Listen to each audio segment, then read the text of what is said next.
今日は Hard Reset Info へようこそ。目の前にあるのは DJI Osmo Nano です。この動画では DJI の画面の明るさを変更する方法をご紹介します。皆さん、画面の明るさを変更するのはとても簡単です。そのためには、まず下にスワイプしてコントロールパネルを開き、コントロールパネル内でこのボタンをタップして調整画面を開きます。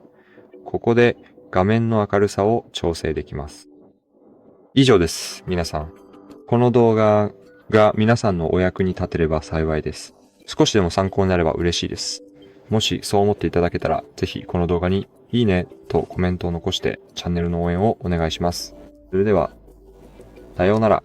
またお会いしましょう。